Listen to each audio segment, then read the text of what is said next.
Translation. Once only by their permission, I took the remnants of their food, and by so doing, all my sins were at once eradicated. Thus, being engaged, I became purified in heart, and at that time, the very nature of the transcendentalist became attractive to me.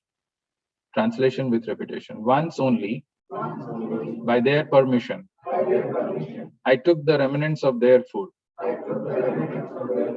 and by so doing, all my sins were at once eradicated. Thus, being engaged, I became purified in heart, and at that time, the very nature of transcendentalists became attractive to me. Purport by Srila Prabhupada. Pure devotion is as much infectious in a good sense as infectious diseases. A pure devotee is cleared from all kinds of sins. The personality of Godhead is the purest entity, and unless one is equally pure from the infection of material qualities, one cannot become a pure devotee of the Lord.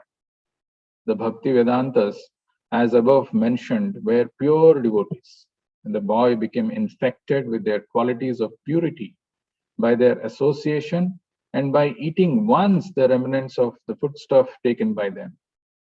Such remnants may be taken even without permission of the pure devotees. There are sometimes pseudo devotees, and one should be very much cautious about them. There are many things which hinder one from entering devotional service. But by the association of pure devotees, all these obstacles are removed. The neophyte devotee becomes practically enriched with the transcendental qualities of the pure devotee, which means attraction for the personality of Godhead's name, fame, qualities, pastimes, etc. Infection of the qualities of the pure devotee means to imbibe the taste of pure devotion, always in the transcendental activities of the personality of Godhead. This transcendental taste at once makes all material things distasteful. Therefore, a pure devotee is not at all attracted by material activities. After the elimination of all sins or obstacles on the path of devotional service, one can become attracted, one can have stillness, one can have perfect taste, one can have transcendental emotions, and at last one can be situated on the plane of loving service of the Lord. All these stages developed by the association of pure devotees. And that is the purport of this stanza. Thus ends the wonderful transcendental Bhaktivedanta purport. Om Ajnanatimidandhasya Jnananjana Shalakaya Chakshurunmilitam Yena Tasmai Shri Gurave Namaha Nama Om Vishnu Padaya Krishna Prishthaya Bhutale Srimate Bhakti Vedanta Swamin Nitinamine Namaste Saraswate Deve Gauravani Pracharine Nirvishesha Sunyavadi Paschatya Deshatarine Jai Shri Krishna Chaitanya Prabhu Nityananda Shri Advaita Gadadhara Shri Vasadi Gaura Bhakta Vrinda Hare Krishna Krishna Krishna Hare Hare Hare Rama Rama Rama Hare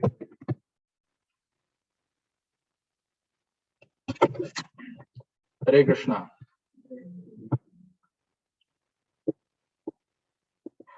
So we are seeing Narad Muni explaining about his own life, his past life, to his own disciple Vyasadeva. And he is also describing how unfortunate his situation was, how the situation was so unfavorable. Aham puratita bhave bhavam mune dasyastu kasyaschana vedavadina. I was born as a maid servant. I was born as a son of a maid servant. Dasyastu kasyaschana vedavadina. Nirupito balaka eva yoginam sushrushane prabrishi nirvibhikshata. He was born as a son of a maid servant. Father was unknown, 5 years old, lacks all the qualifications. But what did he do in his life that he could become a pure devotee, a transcendentalist like Narad Muni?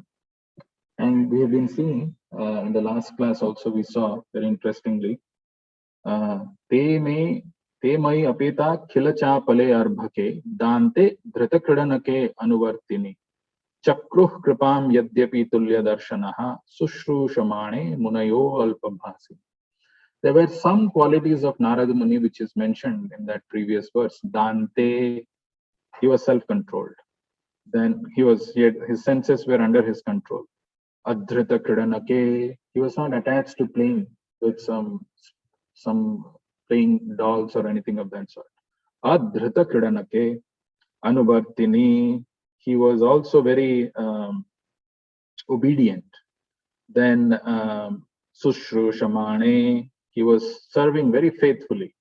Alpabhasini, he was not speaking more than required. And when he was engaging in the service of this Vedantists, this transcendentalists, this Bhakti Vedantas who were spending the 4 months of time, this Chaturmasya time at their house, something miracle happened.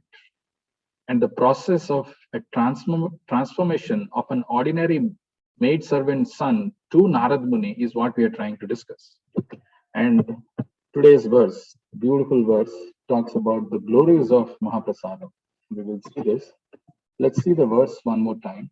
Uchishta lepan anumodito dvijaihi sakratsma bhunje tadapasta kilvishaha evam prabhratasya vishuddha chetasas tadharma evatma ruchih prajayate. You see, there are certain things in life which we really don't know the potency. We have no idea. We can't even fathom with our material intelligence and mind. And there is one such thing which is mentioned in this verse. And you see, there are some words. Sakrat. Sakrat means just once. Sakrat anumodito. He took the permission from the Vedantists and he ate the remnants of the foodstuffs which were honored by them. Sakratsma bhunje tadapasta kilvishaha. Uchishta lepan. So this remnants of the foodstuff, he took it, sakrat, anumodito, by taking their permission. And when he ate that, bhunje, tad apasta kilvishaha. Tad apasta kilvishaha is a very beautiful expression. It means it eliminated all the sinful tendencies, all the sinful reactions, the desires, proclivities to commit sinful activities from the heart. Sakratsma bhunje tadapasta kilvisha evam prabhratasya visuddha chetasas tadharma evatma ruchih prajayate. And then suddenly chetas, this consciousness which is filled with all kinds of dirty things from millions of lifetimes. Today in the morning we were hearing the quote where Madhupandit Prabhu was explaining the chit is filled with tips of sinful tendencies. Evam prabhratasya visuddha chetasas. That chetas became visuddha, became completely purified. Tadharma evatma ruchih prajayate. And the result of that, when the chitta has become purified, then what happens is the nature of the transcendentalist became attractive. Tadharma evatma ruchih prajayate. This is the verse. Very, very powerful, very interesting purport, very beautiful explanation by Prabhupada. Very logical, very systematic. We have to see this. Let's see the verse closely. The first thing in the first line of the purport, Prabhupada is writing, is telling that devotion is infectious. Pure devotion is as much infectious in a good sense as infectious diseases. For the last few days, I've been having some cold and some running nose. So I see there are people trying to maintain some distance because they are concerned, they are worried, they are fearful whether it will get, or whether they will have that disease. Because infectious disease, you don't have to do anything. If you are there in proximity, in closeness with someone who has got that disease, automatically you will get infected. Prabhupada is writing pure devotion is as much infectious in a good sense as infectious diseases. You see, we often use this word that there are some people who carry certain energies, certain aura, The moment we come in touch with them, there are some very negative people. Moment you associate with them, you don't know how, but subtly it infects you. You become infectious with all those negative things. And there are positive people, there are sadhus, there are devotees, there are pure devotees of the Lord. Even a moment's association with them can make a significant impact in the sinful lives of a person. Whoever it is, can you please go on mute?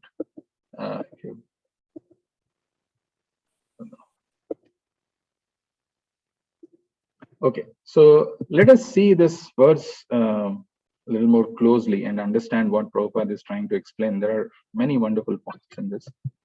The first thing which I want you to understand, how many of you know this person? What is his name?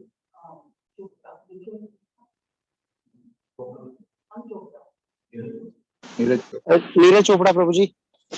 You see how people are prompt in answering. That's good. You're right. And we should know. I'm not saying we should not know. Neeraj Chopra, right? And he made India proud by winning the first ever gold medal in the athletics, right? People are saying it's a miracle. And the whole media, everybody is glorifying. Of course, he deserves it, no doubt about it. I think it's 120 years of history of Olympics, we've never got a athletic gold medal. Of course, there was a shooter who before this, but this person, Neeraj Chopra, has made India proud by winning the gold medal. Often we, something like this when happens, extraordinary feats, somebody who excels in his field beyond the measure, beyond our imagination, beyond what we can think of, then everybody glorifies. But actually, even more miraculous than this, far more miraculous than this, is the subtle impact of prasadam. Why it is? Because it is so miraculous, it changes, it transforms the heart of a sinful person to a devotee. Unfortunately, we don't know. Actually, the greatest miracle that one can see in this life is the transformation in a person's heart. If that happens, this is the biggest miracle, not winning a gold medal in a Olympics. Of course, great, but not as great as the transformation in heart, because this is accumulation of millions of lifetimes, desires, reactions of past sinful karma, extremely difficult to overcome. Very interestingly, there are many wonderful pastimes of Mahaprasadam. What this verse is talking about is not just about Mahaprasadam. Of course, the translation says that he took the remnants by their permission only once, Sakrut. I took the remnants of their food, and by so doing, all my sins were at once eradicated. There is a verse in Bhagavad Gita also. Yajñasista sinasanto muchyante sarva kilvisha. The word kilvisha there also comes. Muchyante sarva kilvisha. Bhunjante, that bhunje is also there here also. Bhunjante te to agham papa ye pachanti atma karana. Very similar words Bhagavad Gita and Bhagavatam are using. Let us first see, because the translation is talking about taking the remnants of their food, and by so doing, all my sins were at once eradicated. Let's just understand the importance of taking the Mahaprasada. There is one story which I don't know how many of you know, but this is a very interesting, very famous story of Sri Ramanujacharya. Once Ramanujacharya was going with his 5 sannyasi disciples, and they were all very top-notch sannyasis, and they were all going, and they stopped by a pond. And Ramanujacharya, what he did was he took some prasadam and threw half of it in the water for the fishes. Then he just got up to walk on. And when he came out to walk, suddenly these sannyasis who were accompanying Ramanujacharya, they saw that the fishes which have taken the prasadam have assumed the 4-handed, beautiful, celestial, transcendental forms and have rose up in the air and returning home back to Godhead. The sannyasis were completely stunned. तो पूरा चकित रह गया, क्या हो गया है ऐसे। मछली पूरा विष्णुदूता बन के चला गया. Then they asked Ramanujacharya, actually we are wonderstruck. Can you please explain us what we have just seen? Ramanujacharya answered, you have seen the power of taking Mahaprasad. This is the power of taking Mahaprasadam. They asked further, but we are also taking your Mahaprasadam daily, and this is not happening to us. Shishya is getting transformed. What about us? We are taking every day. Why it is not happening? Very interestingly, Ramanujacharya answers, these creatures have no free will, and therefore they make no offense, nor do they doubt about the transcendental power of Mahaprasad. So they get the full benefit at once. But you, with your free will and human intelligence, make offenses and are lacking in faith, and thus you hinder your own progress. This is actually given in Chaitanya Charitamrita, this particular thing, and this is how he explains. Because we lack faith in Mahaprasad, and because we have the free will, we commit offense. That's why we are still here in this body, staying in this material world. To explain the glory of Mahaprasadam, there is one incident I would like to mention. Anybody knows who's a Kalidas? The writer. Yeah, that's the common guess, and this is a good guess, intelligent guess. There is another Kalidas which is mentioned in Chaitanya Charitamrita. In the past times, in the activities of Chaitanya Mahaprabhu, there is a devotee of Chaitanya Mahaprabhu comes by the name Kalidas. Even though his name is Kalidas, he is actually Krishnadas. He only chants the names of Krishna, doesn't chant Kali or anything of that sort. So very interestingly, this pastime of Kalidas, which is mentioned in the Antya-lila of Chaitanya Charitamrita, I'll read few verses and then I'll explain what is this, who's this Kalidas. So there is a verse which comes in Chaitanya Charitamrita written by Krishnadas Kaviraj Goswami. He says, Krishnera uchishta hoy mahaprasad naam. Bhakta sesa haile maha prasadakya. Krishnera uchishta hai mahaprasadna. The remnants of food offered to Lord Krishna are called Mahaprasadam. After this same Mahaprasadam has been taken by a devotee, the remnants are elevated to Mahaprasadam. Bhakta sesa haile mahaprasadakya. So when we offer the foodstuff to the lordships and then take the remnant, that is called Mahaprasadam. And when that Mahaprasadam is honored by another devotee, a pure devotee of the Lord, and that remnant is taken, that is called Mahaprasad. And then he says, Krishnadas Kaviraj Goswami, this beautiful verse in Chaitanya Charitamrita, there are three things which he is mentioning here. Bhakta pada dhuli or bhakta pada jala, bhakta bhukta avasesha, teen mahabala, bhakta pada dhuli. First thing is the dust of the feet of a devotee. The dust of the feet of a devotee. Second is Bhakta Pada Dhuli or Bhakta Pada Jala. The water that has washed the feet of a devotee. Bhakta Pada Jala. When a pure devotee of the Lord comes to somebody's house, his feet is washed. That water. Bhakta Pada Jala. Bhakta Bhukta Avasesha. And the remnants of food left by a devotee are three very powerful substances. Very powerful. 18 seva hoite Krishna prema hai punah punah sarva sastrit phukaya kaya. By rendering service to these three, one attains the supreme goal of ecstatic love for Krishna. In all the revealed scriptures, this is loudly declared again and again. Therefore, my dear devotees, please hear from me. For I insist again and again, please keep faith in these three and render service to them without hesitation. And then Krishnadas Kaviraj Goswami says, Tina haite Krishna nama premera ullasa Krishnera prasada tate sakshi Kalidas. From these three, one achieves the highest goal of life, ecstatic love of Krishna. This is the greatest mercy of Lord Krishna. The evidence is Kalidas himself. So that's how the reference of Kalidas comes in Chaitanya Charitamrita, and Krishnadas Kaviraj Goswami goes on to explain who's this Kalidas and what is his glorious. So this Kalidas, his nature, actually he's born in a very exalted family. He was an uncle of Raghunath Das Goswami, very, very rich fellow.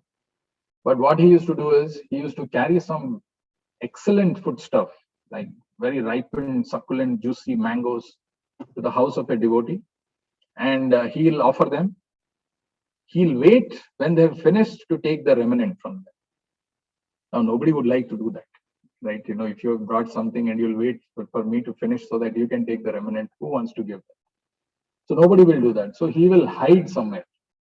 So when, let's say, somebody has finished the mango and he has thrown it somewhere, then this Kalidas will go and take that mango skin or whatever it is and he'll lick it. He had tremendous faith and conviction in that. It cannot be imitated. We see somebody's this thing and we throw it, put it in the dustbin. And it cannot be done for anybody and everybody. That is what he was doing. So there is a mention of a great Vaishnava by name Jhadu Thakur. And he was not from a very high caste. He was from a very low caste, but he was a very exalted personality who belonged to the Bhunimali caste. So Kalidas went to his home taking mangoes with him. He went to his home and he saw that he and his wife, they were seated there in the house. And Kalidas goes there, he prostrates himself fully, respectful obeisances to both of them. And then he said that, first seeing Kalidas prostrating, offering their obeisances, they also reciprocated. They also had, they also paid dandavat to him. Then Kalidas said that I have come here to take the dust of your lotus feet. I have come, please bless me. I want your blessing, so I have come here for that. If you permit, then I'll take some, dust from your lotus feet. That fellow is saying, I'm untouchable. I'm a low-born person. How can I give? You are an exalted personality. How can I give you the dust of my feet? Then he said, very interestingly, Kalidas replied, my dear sir, please bestow your mercy upon me. I have come to see you, although I am very fallen and sinful. And then when Jhadu Thakur was, reluctant, it does not befit you to ask this of me. I belong to a very low caste family, whereas you are a respectable, rich gentleman. Then he replied with few verses from Bhagavatam. One of them, which we all know, which comes in the instruction in the discussion between Kapila Muni and Devahuti. Aho bato so pachoto gariyan ya jivvagre vartate nama tubhyam tepus tapasto jufu samsur arya brahmanuchur nama grinanti yete. Very beautiful verse. The meaning of that is, my dear Lord, anyone who always keeps your holy name on his tongue is greater than an initiated Brahmana, although he may be born in a family of dog eaters, and therefore by material calculations be the lowest of men, he is glorious nevertheless. That is the wonderful power of chanting the holy name of the Lord. One who chants the holy name is understood to have performed all kinds of austerities. He has studied all the Vedas, he has performed all the great sacrifices mentioned in the Vedas, and he has already taken his bath in all the holy places of pilgrimage. It is he who is factually the Aryan. So what this verse is telling, even if somebody is born in a low family, Chandala, dog eater, but if he is chanting the names of the Lord continuously, he is is more glorified than an initiated Brahmana. So these are the verses which he quotes, and he says there are other verses also he quotes, and he says that you deserve to bestow your mercy. Very interestingly, Jhadu Thakur, after that, he's saying, hearing these quotations from the revealed scripture Srimad Bhagavatam, Jhadu Thakur replied, yes, this is true, but it is the version of Shastra. It is true. However, for one who is genuinely advanced in devotion to Krishna, I am not advanced in Krishna. This verses, what you're quoting are fine. Whoever is befitting, such a person may befit others, but I do not possess such spiritual power. I belong to a lower class and have not even a pinch of devotion to Krishna. Anyway, so he denies in his own humble way. And then Kalidas leaves his house. And what happens was that mangoes that he had brought, he leaves it at their house. And then he hides somewhere outside for him to take those mangoes. And when he took those mangoes, again he goes and takes those remnants and eats them. There is a mention of Kalidas again when he was in Jagannath Puri. Very interestingly, not just okay. By the way, he just didn't take the mango seed and the skin only. He also licked the banana leaf or the bark on which it was served to him. Because all those things were thrown, and he was licking that banana bark and the mango seeds and the skins. While licking them, he was overwhelmed with jubilation in ecstatic love. The reason I am mentioning about Kalidas, there is another very interesting pastime which happened with Kalidas in Chaitanya Charitamrita when he had gone to Nilachal, to Jagannath Puri. When Kalidas visited Jagannath Puri, Nilachal, Sri Chaitanya Mahaprabhu bestowed great mercy upon him. Chaitanya Mahaprabhu, उन्होंने किसी और को ये mercy नहीं दिया, केवल कालिदास को दिया. Why did he do that? And what is that mercy, special mercy which Kalidas got? So Chaitanya Mahaprabhu used to visit the Jagannath temple every day. And at that time, Govinda, his personal servant, used to carry his water pot and go with him. On the northern side of the Simhadwara, behind the door, there are 22 steps leading to the temple. Jagannath temple mein 22 pahaach hai. 22 steps are there. And the bottom of those steps is a ditch. So Sri Chaitanya Mahaprabhu, what he used to do, would wash his feet. He'll wash his feet in the ditch, and then he would enter the temple to see Lord Jagannath. When we are trying to do this temple, we are thinking, how do we incorporate a facility where people can wash their feet before entering the temple? Very difficult in a Western country where the temperature is so low, so water freezes, so many challenges. But this was a practice. Chaitanya Mahaprabhu himself used to do this. So when he was washing his feet regularly, Sri Chaitanya Mahaprabhu ordered his personal servant Govinda that no one should take the water that had washed his feet. This was the instruction. One day, as Sri Chaitanya Mahaprabhu was washing his feet in that place, Kalidas came and extended his palm to take some water. And Kalidas drank one palmful, and then a second and a third. 3 times he took. He took that water and he drank it. Sri Chaitanya Mahaprabhu forbade him to drink more. No more. Actually, Chaitanya Mahaprabhu had never allowed it to be done by anybody else other than Kalidas. One may question why Chaitanya Mahaprabhu didn't allow to take more. Prabhupada mentions, Prabhupada says, do not act in this way anymore. I have fulfilled your desires as far as possible. Sri Chaitanya Mahaprabhu is the most exalted, omniscient, supreme personality of Godhead. Therefore, he knew that Kalidas, in the core of his heart, had full faith in Vaishnavas. Without having faith, without having that conviction within that this Mahaprasadam, Mahaprasadam of the devotee, those 3 things that we told, the dust of the lotus feet of a pure devotee, the water which has washed them, and the remnants. If somebody doesn't have that conviction in the heart and takes it, it will not act. And Chaitanya Mahaprabhu knew, being the omniscient, the supreme personality of Godhead, that Kalidas has that in his heart. He's deeply convinced about the Vaishnavas, and he had full faith in that. So that's why he allowed, and then he stopped him with that. And it goes on further. So there is another very interesting pastime which I want to share with respect to Prasadam, because we are talking about it, which comes in the life of our dear Srila Prabhupada's life, right? Very, very powerful pastime. When we talk about this pastime of the importance of Mahaprasadam, we probably cannot afford to miss this. This was an incident which is narrated by one of the personal assistant of Srila Prabhupada by name Shrutakirti Prabhu. So Srila Prabhupada was traveling to South America. Prabhupada has been to South America, a few countries. Anybody knows where he has gone to? Mexico. Mexico is not South America. Oh, it is. It is. No, it is North America. Then what? Mexico is part of North America. South America, Brazil, Caracas, Venezuela. So Prabhupada has gone to a few South American countries. So he was traveling once to South America with his 2 servants. So there were 3 of them, and they were seated in one row. This was in the early 70s. So Shrutakirti Prabhu, he shares this incident in remembrance. that what happened was usually when Prabhupada travels in the flight, he'll be carrying some prasadam with him. So the devotees had packed a box of lunch prasadam for Prabhupada. And interestingly, the lunch was not very heavy, but it was puffed rice and some peanuts, and they were mixed with that.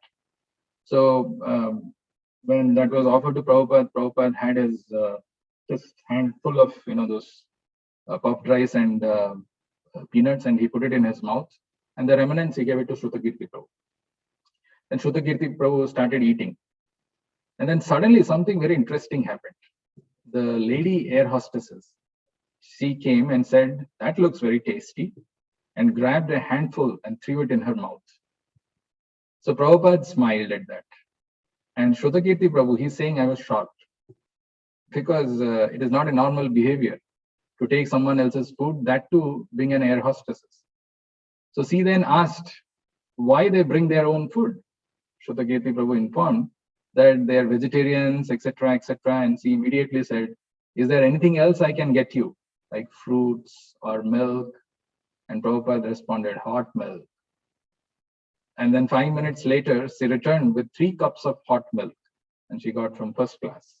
Prabhupada thanked her, and the devotees discussed among themselves, Prabhupada remarking that it's a natural nature of a pious woman to serve. Interestingly, the story doesn't end over there. What happened after Prabhupada left this mortal world, this material world, after Prabhupada's departure? The Shrutakirti Prabhu, as part of his preaching activities, was in South America, in Brazil. And he gave his class, and he was talking about this pastime. And then the class got over, the people got dispersed. One devotee came from the crowd, and he said, Shrutakirti Prabhu, very interestingly, that I have an amazing story to share with you. So he said that once he was traveling in a very remote village, going door to door, selling books, when he knocked on a door, and a lady opened the door. And this was, mind you, this is a remote village in Brazil, and nobody was around, and he just knocked the door, and some lady opened the door. And very surprisingly, the lady was wearing Vaishnava tilak. And she invited the devotee in her house. When Shrutakirti Prabhu went inside the house, he saw that there was an altar of the deities. There were pictures on the walls of Srila Prabhupada.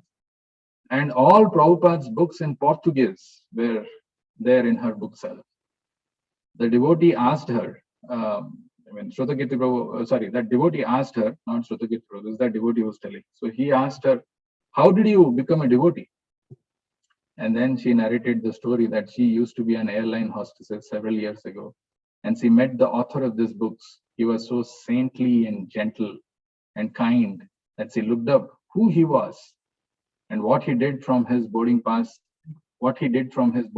name. He got the name from his boarding pass.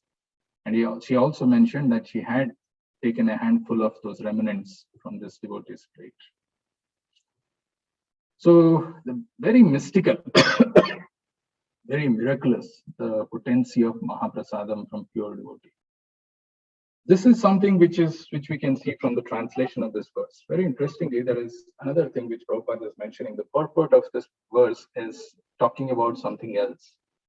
It is talking about association of devotee, association of a pure devotee, what it does.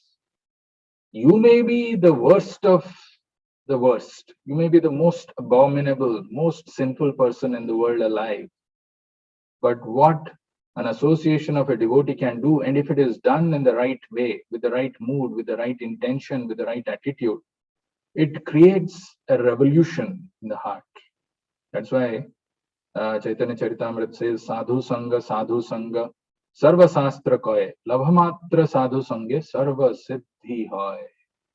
Labha is actually 1/11th of a second. So the verdict of all revealed scriptures is that by even a moment's association with a pure devotee, one can attain all success in life. Sarva Siddhi Hoy. Association of devotees, the glories of associating with devotees can, I mean, there are so many instances and there are so many explanations in Bhagavad Gita and Bhagavatam about the association of devotees, and we will see from the purport also. Prabhupada very beautifully builds what happens, what is that infection. First thing is, in association of devotees, Krishna Katha becomes more potent, more powerful. When we hear Krishna Katha in association of devotees, there is a special potency which gets released. And where it is mentioned? In Bhagavatam, very beautiful explanation. Satam prasangan mama virya sambido bhavanti hritkarna rasayana katha tad joshanadasu apavarga vartamani shraddha ratir bhaktir anukramishya. Satam prasangan mama virya sambido. When we hear the Krishna Katha, when we hear the instruction of Krishna or about Krishna in association of devotees, then the discussion of this pastimes, this activities of the Lord is very, very pleasing. Hrit karna rasayana. It is very pleasing to the ears and to the heart. And it is not just pleasing and satisfying to the ear and heart. By cultivating such knowledge, one gradually becomes advanced on the path of liberation. Apavarga vartamani, one makes progress. Like there is a path. If you have to traverse the path, that's how you will make progress. Just hearing this, Krishna Katha in association of devotees, one is making progress. Asu apavarga vartamani, in the path of liberation. And what happens after that? And thereafter, he's freed and his attraction becomes fixed. Shraddha, Ratir, Bhaktir, Anukramishati. One after another. Shraddha, Ratir, Bhaktir, Anukramishati. Becomes advanced in the path of liberation, and thereafter he's freed and his attraction becomes fixed. Then real devotion and devotional service begin. In the association of saintly devotees, there is actually constant discussion. If you go and talk to a materialist, he'll not talk about Krishna Katha. He'll not talk about Apavarga Vartamani. He'll not talk about Shraddha, Ratir, and Bhakti. He'll talk about materialistic things.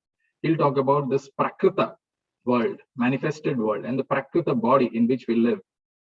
A few days back, we had a session with the MSME. There is some small and medium scale businessmen. They wanted to hear some spiritual perspective, and they were all scared about one thing called lockdown. They were saying, what can we do if there is another lockdown? Our businesses will get affected adversely. How do we come out of it? I told we're talking about a lockdown which we can see, which physically we can experience, but there is another lockdown which we are forced to, yet we don't realize. And that is a lockdown of our own body, of our own mind, which we are locked down throughout our life. This body cannot be changed. The emotions, the thoughts that we have in our mind, we are locked to it completely throughout our life. How do we transform that? So that transformation happens when somebody becomes very fortunate to come in touch with a pure devotee of the Lord. One who associates with them is certainly purified of all sinful reactions and sinful proclivities.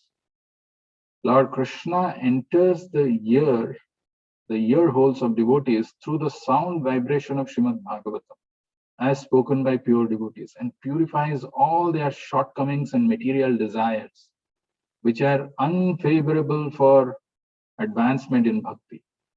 Spiritual hearing from a saintly person, from a saintly devotee, is so powerful and nourishing to the soul that it becomes the ultimate aspiration for pure devotees like Dhruva, like Prahlad, like Pracheta, like Pruthu.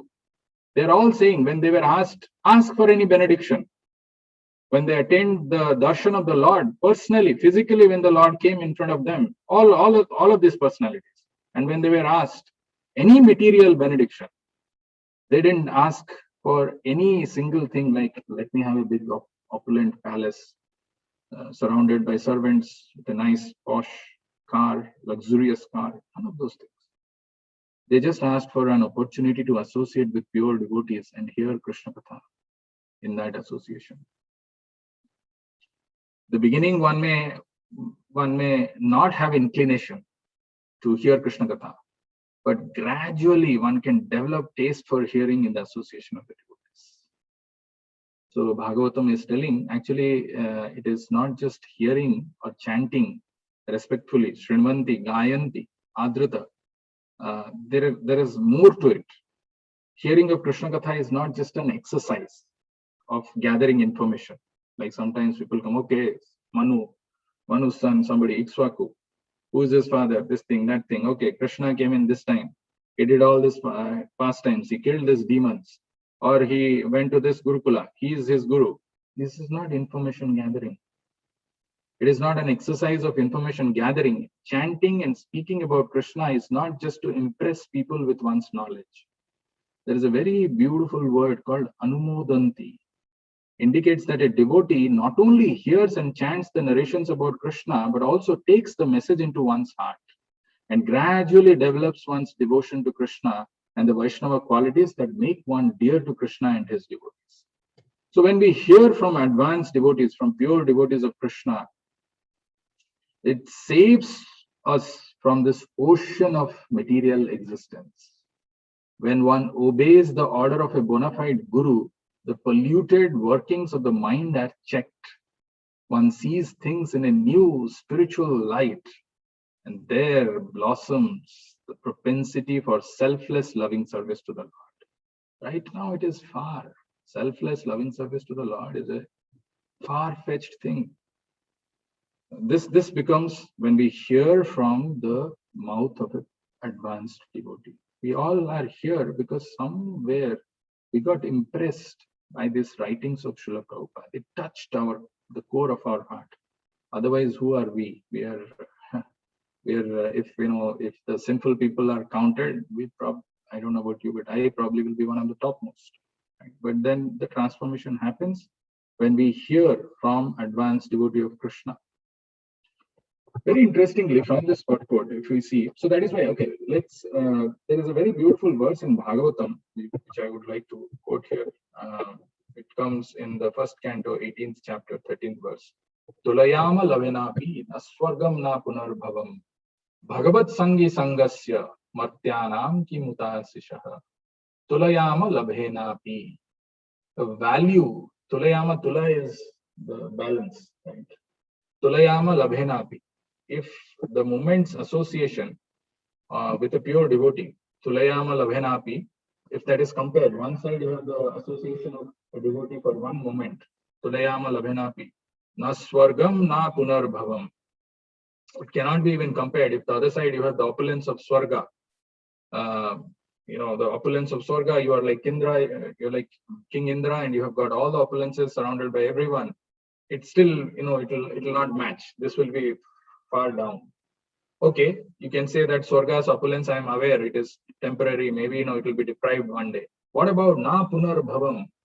Bhavam is material world, and to take birth, bhavam is bhavasagara. We are forced to take birth and we're forced to die here. Na punar bhavam. What if we don't take birth again? So even that also is put on the other side of the balance. Still, the power of association of devotee, pure devotee, is far heavier. Tulayama labhenapi naswargam na punarbhavam bhagavat sangi sangasya matyanam ki mutasishaha. If this heavenly opulence and even liberation from this material world cannot be compared with the moment's association with the pure devotee, what to talk of martyanam ki mutasisha? If some material benediction, worldly benedictions in the form of material prosperity, what match is that?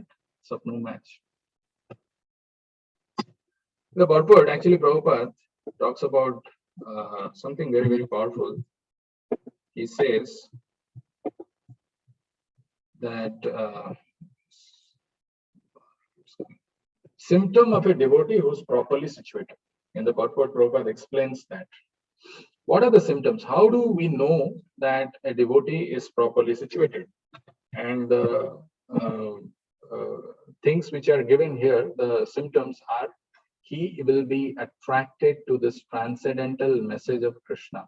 Ask yourself, we need to ask ourselves, are we always attracted to Krishna or his message? He'll be steady in devotional life. Not today I'm feeling like, tomorrow I have some other priorities, I don't want to come. Actually, one very critical thing, one very crucial thing which we can see is how much a person is interested in knowing, in hearing Krishna Katha. It's a very powerful symptom. How much he is attentive in chanting, how much respectfully he is doing that. These are all symptoms. How much I am attracted, how much I am steady in my devotional life. Prabhupada is writing, how much we have developed a taste, ruchi prajayate, perfect taste, and how much we have transcendental emotions. A person who's properly situated will be attracted to know, to hear with great rapt attention. He'll be steady in his devotional life. He'll have perfect taste. He'll have transcendental emotions. He'll be situated on the plane of loving service of the Lord. Now, if we are saying that we don't have all of this, or we are lacking some of this, question is why we are not having. First, the answer is how do we develop this? And the answer is given by association of pure devotees. When we associate with pure devotees, all these things manifest. The symptoms manifest within us. But we may say that we are associating with pure devotees, but why this is not happening? And Prabhupada writes actually by elimination of all sins or obstacles on the path of devotional service. So when we associate with pure devotees, first thing that happens is sins or the obstacles on the path of devotional service are eliminated. Now, if we are not associating with a pure devotee properly, what does association of pure devotees mean? It is associating with his Vani, following his instructions. If we don't do that regularly, and then we expect that, why am I not getting attracted to Krishna, Krishna's pastimes? Why am I not steady? Why am I become? Because we have sinful actions. There are sinful desires. There are sinful proclivities inside our heart. That is why associating with the pure devotee is so important. By association of pure devotees, all that thing which are anarthas. Yesterday we were seeing the words kalmasha, misgivings. Right? By elimination of all sins or obstacles in the path of devotional service, one will feel attracted, one will have steadiness, one will have perfect taste, one will have transcendental emotions, and one will be situated on the plane of loving service to the Lord. What are the transcendental qualities? One may say, okay, how do you define it? I'm associating with pure devotees, but how do I know that I have become pure or not? Is there something tangible that I can measure? Or is it some vague things? No, nothing is vague in this world. So Prabhupada explains what does transcendental qualities, what does it mean? Transcendental qualities means attraction for the personality of Godhead's name. For the name, for the Nama Prabhu, one gets attraction to chant, attraction for the personality of Godhead's name, fame, qualities, pastimes, etc. These are the transcendental qualities. When we are properly associating with the pure devotee, we will naturally develop an attraction for all these things. And the word infection, which is used multiple times in this purport, which I started with. What does this word infection mean? From the purport, Prabhupada says, infection of the qualities of the pure devotee means to imbibe the taste of pure devotion, always in the transcendental activities of the personality of Godhead. Infection means one will develop that, imbibe the taste of pure devotion, always in the transcendental activities of the personality of Godhead. This transcendental taste at once makes all material things distasteful. Absolutely not possible to get rid of this material vasanas. Very difficult. Only when we get the transcendental taste, at once makes all material things distasteful. So the infection, when we are associating with pure devotees, that I told at the beginning, the energy, the aura that comes, the aura of a pure devotee who's completely sinless, who's completely absorbed in Krishna, when we associate with him, then the infection is to imbibe the taste of pure devotion, always in the transcendental activities of the personality. That song that we sing,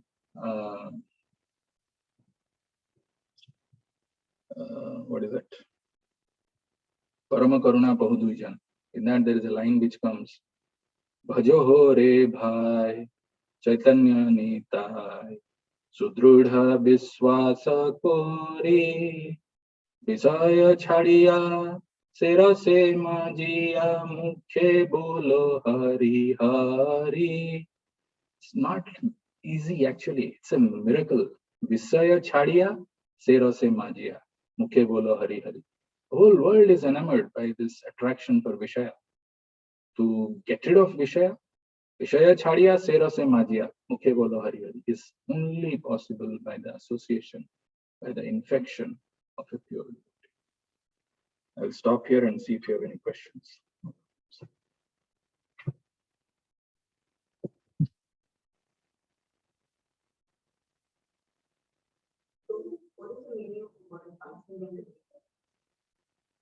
Ecstasy.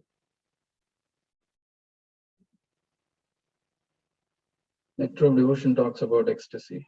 Chaitanya Charitamrita Telila talks about ecstasy. The hairs will stand.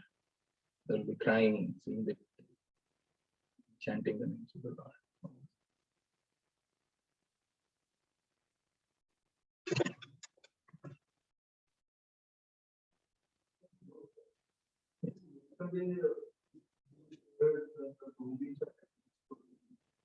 So I just wanted to know, we also have at our house when we try to clean our house. Is that also the recommended process that you have to do it twice so that we could clean away your dust from the heart? Yeah, good question. So if you do the work, if you have the deities of the Lord at home, and if you think I'm cleaning the temple, the residence of my deity, the Lord, then it will have the same impact. But imagine if you're doing it just for your own sake, for somebody is coming, some guest or something, or just as a part of your regular cleaning. I will not have that transcendental impact. That feeling, that emotions, that intention in our heart makes all the difference. I am doing it for my Lord. It is His residence, it's His abode, it's His place. Let me clean it completely. That makes all the difference. Actually, the spiritual master is so expert. He knows that we don't have any taste for Krishna. We don't have. So he very expertly, very dexterously, he engages us in Krishna's service. Knowing our inclinations and proclivities to go away from Krishna, like last time in the purport we were seeing, their business is to, to reclaim the fallen souls from this material world. It is their business. They're expert in this. So that is why we take the shelter of a pure devotee spiritual master, try to follow his instructions. Like last time we saw that line, the last line of the purport. Without being self-controlled, without being obedient, without being disciplined, no one can follow the instruction of the spiritual master. Without doing that, we cannot go back home, back to Godhead.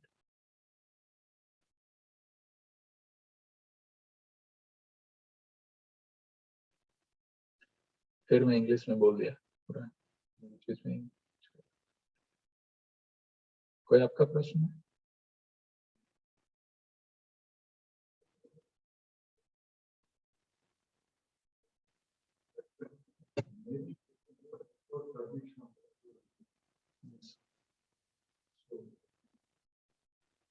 Here, Narad Muni was Anumoditaha. He asked for their permission and took the remnants. But Prabhupada is saying, even from a pure devotee's plate, like his remnants, without his permission also can be taken because it is transcendental. This cannot be imitated. Amongst us, if you say, if you are eating, somebody comes and he'll take something from your plate. Or sometimes, devotees come and touch their feet, each other's feet. These are all frivolous activities. Neither we are in that stage where, we should give our remnants to somebody to eat, nor, we should touch the feet also. Of course, in India, when you go, people have this study custom, they'll come and touch the feet. And Bhaktisiddhanta Saraswati Thakur was very dead against all this, touching the feet and all. Because when somebody touches the feet of another person, there is the karma which also comes along with that. I don't know how far it is true, but I have heard from someone. So what they do is they keep their hand on the head, so it again goes back. I don't know how far it is true, but yeah, these kind of things are to be avoided. Of course, in private, this thing, you are meeting some devotee and you did something that is different, but in public, you do all these kind of things, it looks very cheap. They don't see the intent behind that, and it's not right. Yes, for a pure devotee of the Lord, you can take the remnant without his permission. And that's what we saw in that lady took the thing without Prabhupada's permission, and what happened to her. That's the story of the hostess.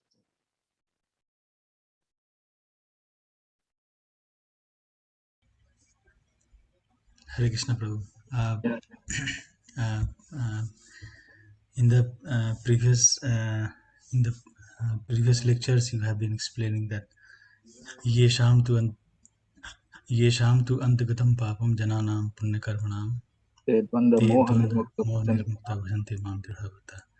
So the continuously association will remove our infection, Prabhu, right, Prabhu? Absolutely true. 100%. We are not able to overcome those sinful proclivities and tendencies because we are not associating enough with pure devotee spiritual master. When we associate with pure devotee spiritual master regularly, seriously, sincerely, then automatically this will happen. This is bound to happen. The more we have desire to be independent, the more we have desire to be disobedient, the more we lack discipline, the more we are not controlled. That means the more shows that there is more need for us to associate with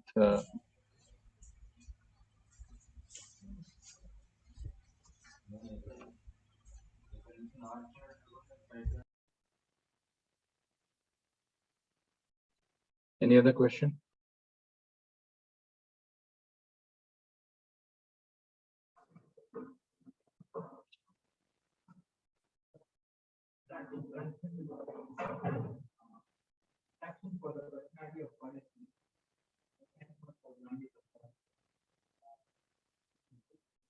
How do we? Strictly as per this purport, what I was trying to say is, if somebody says, I'm associating with a pure devotee of the Lord and I have developed transcendental qualities, then you may question, or you can ask, what are the transcendental qualities? Prabhupada is telling transcendental qualities is attraction for chanting the names of the Lord, attraction for hearing the pastimes of the Lord, attraction for his form, attraction for his, all these things. If one is developing that, that means he's developing those transcendental qualities. If we are not associating with the pure devotee spiritual master, then if these things are not manifested within us, then we're not associated. Actually, this is what I'm saying. This is the biggest miracle, transformation of heart. It's not easy. There's all this, whatever little success that we see in material world, we glorify and we think that that is extraordinary. Very temporary. Transformation of heart takes long time. It is possible by association of people.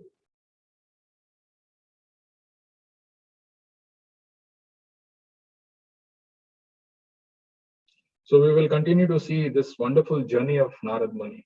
This is such a inspiring, powerful journey from that of a, it's like the story of underdog who didn't have anything with him. No Sanskrit classes, no qualifications, born of a maid servant, 5-year-old, not very elderly. Yet he achieved something which is unimaginable. How did it happen? And a lot to learn from this personal narration of Narad Muni. His own life, he is narrating it to Vedavyas. We will continue to see what he did and how these wonderful things manifest. Thank you all for joining this class. Grantara Srimad Bhagavatam ki, Jagat Srila Prabhupada ki, Jai. Hare Hari Bol. Krishna. Hare Krishna.